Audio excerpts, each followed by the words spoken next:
The Coffee House of Surat. Leo Tolstoy. In the town of Surat, in India, was a coffee house where many travelers and foreigners from all parts of the world met and conversed. One day, a learned Persian theologian visited this coffee house. He was a man who had spent his life studying the nature of the deity and reading and writing books upon the subject. He had thought, read, and written so much about God that eventually he lost his wits, became quite confused, and ceased even to believe in the existence of a god. The Shah, hearing of this, had banished him from Persia. After having argued all his life about the first cause, this unfortunate theologian had ended by quite perplexing himself, and instead of understanding that he had lost his own reason, he began to think that there was no higher reason controlling the universe. This man had an African slave whose foal owed him everywhere.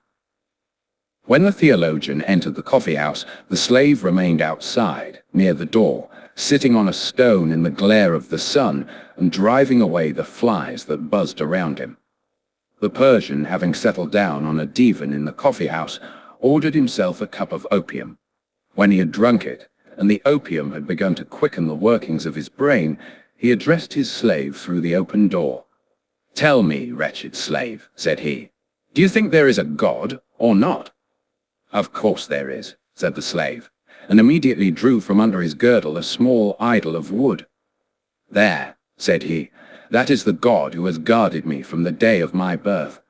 Everyone in our country worships the fetish tree, from the wood of which this God was made." This conversation between the theologian and his slave was listened to with surprise by the other guests in the coffee house. They were astonished at the master's question, and yet more so at the slave's reply. One of them, a Brahmin, on hearing the words spoken by the slave, turned to him and said, "Miserable fool! Is it possible you believe that God can be carried under a man's girdle? There is one God, Brahma, and he is greater than the whole world, for he created it. Brahma is the one, the mighty God, and in his honor are built the temples on the Ganges banks, where his true priests, the Brahmins, worship him. They know the true God, and none but they. 1,000 score of years have passed, and yet through revolution after revolution, these priests have held their sway, because Brahma, the one true God, has protected them." So spoke the Brahmin, thinking to convince everyone. But a Jewish broker who was present replied to him and said, "No, the temple of the true God is not in India. Neither does God protect the Brahmin caste. The true God is not the God of the Brahmins, but of Abraham, Isaac, and Jacob. None does he protect but his chosen people, the Israelites. From the commencement of the world, our nation has been beloved of him, and ours alone. If we are now scattered over the whole earth, it is but to try us, for God has promised that he will one day gather his people together in Jerusalem. Then, with the temple of Jerusalem, the wonder of the ancient world, restored to its splendor, Israel shall be established a ruler over all nations." So spoke the Jew and burst into tears. He wished to say more, but an Italian missionary who was there interrupted him. "What you are saying is untrue," said he to the Jew. "You attribute injustice to God. He cannot love your nation above the rest. Nay, rather, even if it be true that of old he favored the Israelites, it is now 1900 years since they angered him and caused him to destroy their nation and scatter them over the earth, so that their faith makes no converts and has died out except here and there.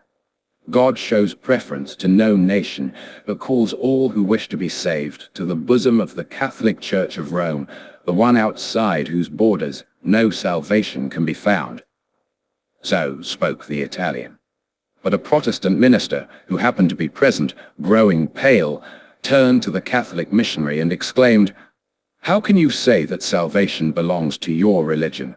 Those only will be saved who serve God according to the gospel, in spirit and in truth, as bidden by the word of Christ." Then a Turk, an office holder in the custom house at Surat, who was sitting in the coffee house smoking a pipe, turned with an air of superiority to both the Christians. "Your belief in your Roman religion is vain," said he. "It was superseded 1200 years ago by the true faith, that of Muhammad. You cannot but observe how the true Mohammedan faith continues to spread both in Europe and Asia, and even in the enlightened country of China.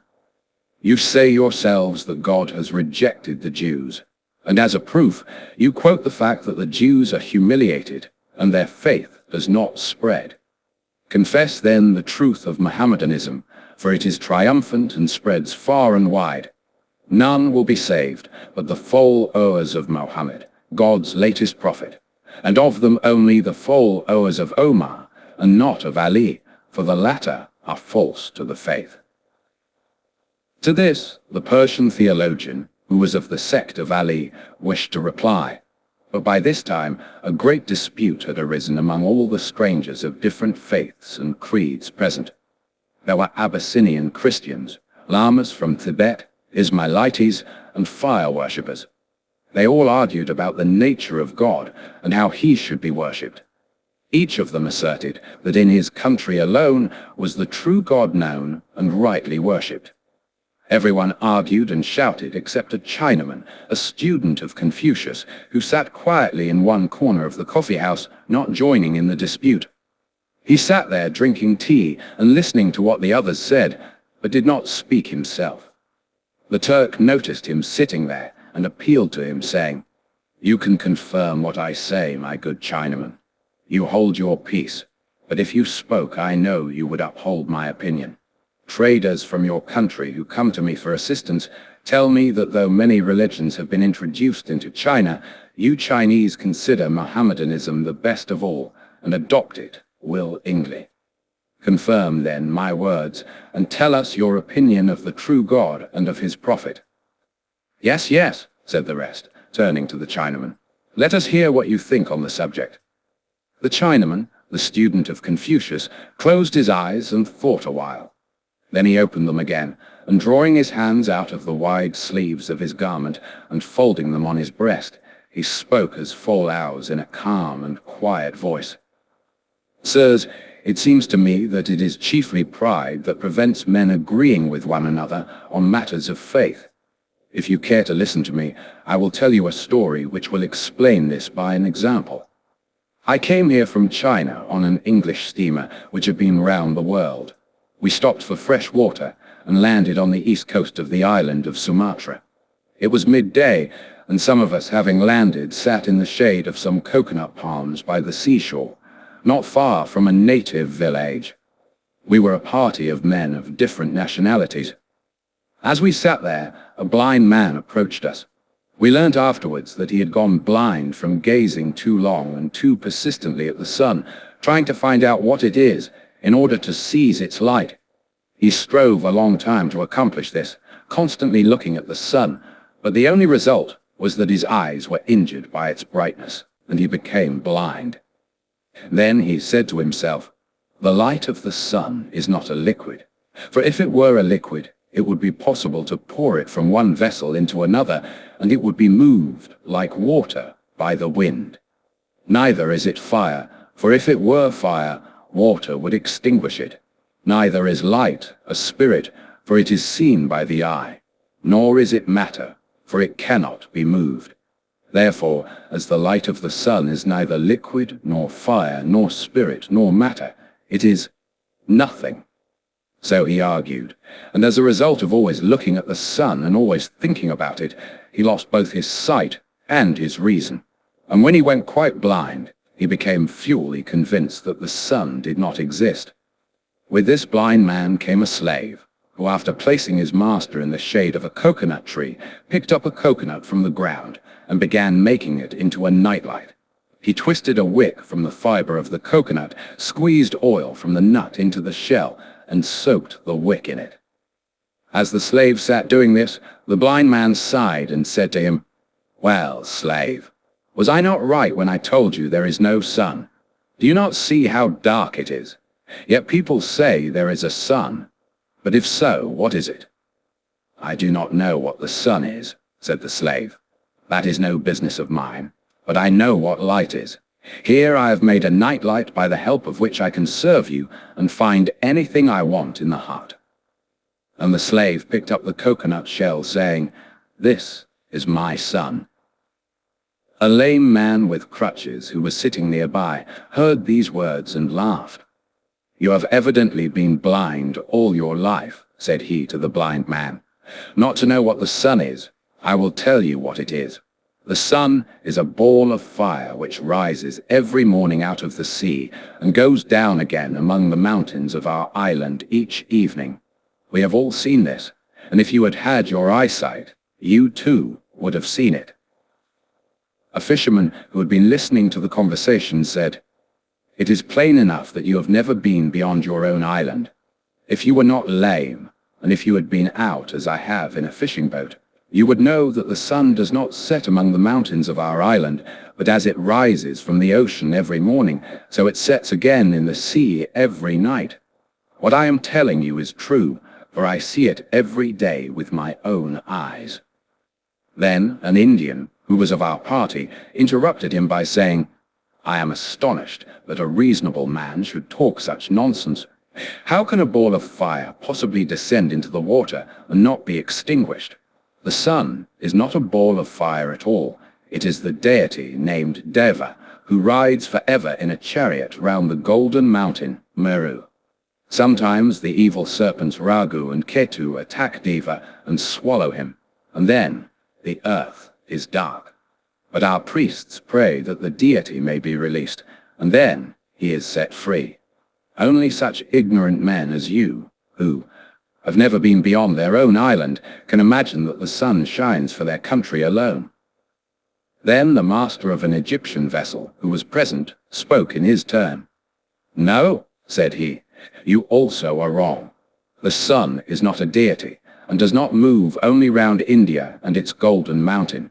I have sailed much on the Black Sea and along the coasts of Arabia, and have been to Madagascar and to the Philippines. The sun lights the whole earth, and not India alone.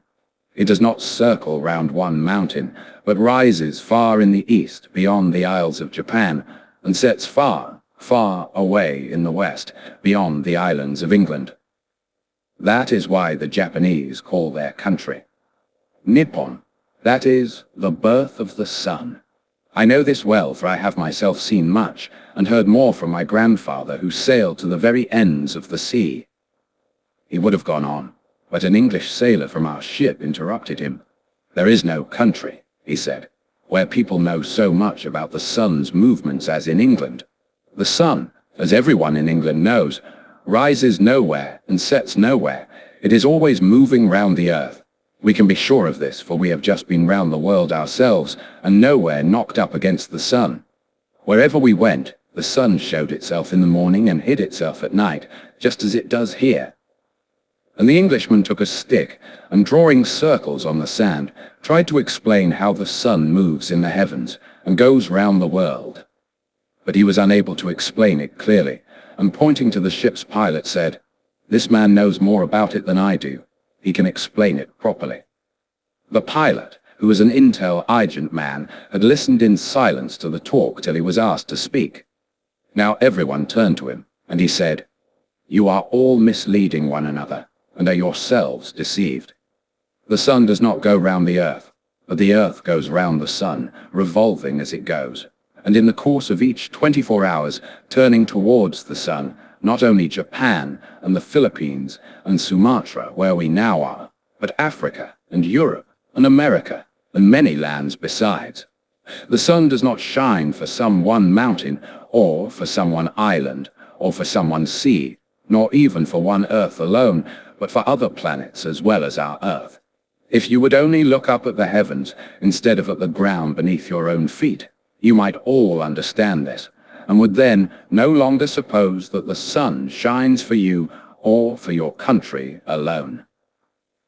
Thus spoke the wise pilot, who had voyaged much about the world, and had gazed much upon the heavens above. "So on matters of faith," continued the Chinaman, the student of Confucius, "it is pride that causes error and discord among men. As with the sun, so it is with God. Each man wants to have a special god of his own, or at least a special god for his native land. Each nation wishes to confine in its own temples him whom the world cannot contain. Can any temple compare with that which God himself has built to unite all men in one faith and one religion? Our human temples are built on the model of this temple, which is God's own world. Every temple has its fonts, its vaulted roof, its lamps, its pictures or sculptures, its inscriptions, its books of the law, its offerings, its altars, and its priests. But in what temple is there such a font as the ocean, such a vault as that of the heavens, such lamps as the sun, moon, and stars, or any figures to be compared with living, loving, mutually helpful men? Where are there any records of God's goodness so easy to understand as the blessings which he has strewn abroad for man's happiness? Where is there any book of the law so clear to each man as that written in his heart? What sacrifices equal the self-denials which loving men and women make for one another? And what altar can be compared with the heart of a good man on which God himself accepts the sacrifice? The higher a man's conception of God, the better will he know him.